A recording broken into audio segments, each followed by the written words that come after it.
Okay, kita dah nak sekolah. Kakak, rambut terkeluar ni, anak rambut kaki tu.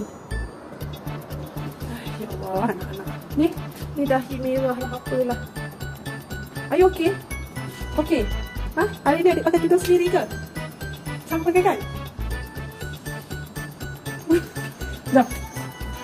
Sekolah. Oh, panas hari ni, dek.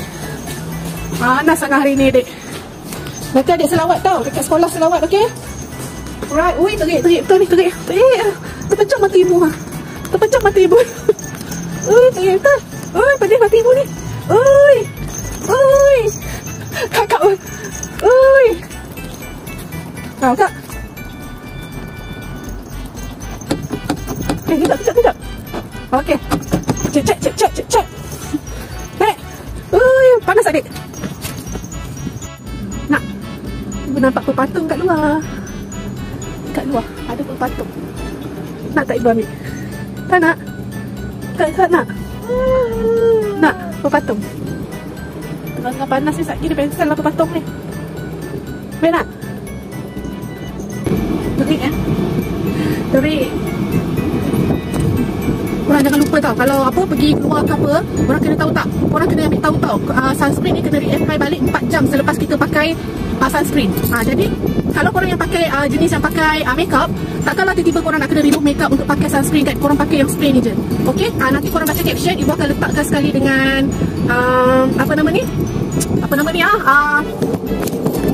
dekat caption tu ibu akan letak sekali link untuk ni mendalah ni. Okay? Alright, so jom. Tadilah kita pergi sekolah.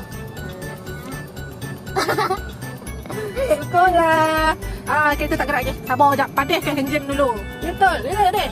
Betul. Okey, dah sampai sekolah adik. Mari, dek. Mari. Kenapa? Ada kawan? Apa? Panas je, dek. Ya Allah, harap-harap tak panas dekat dalam, dek. Kenapa, dek? Salam kakak, ya. Baik tau, minum air banyak. I love you.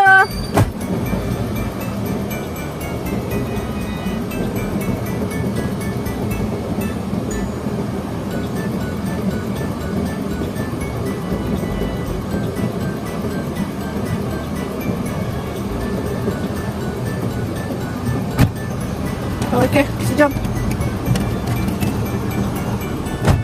Ya, takut. Okay, kakak dah sampai. Masuklah.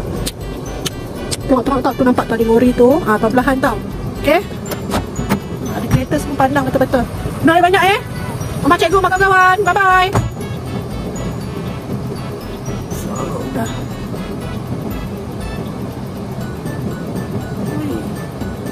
Alright, sejam.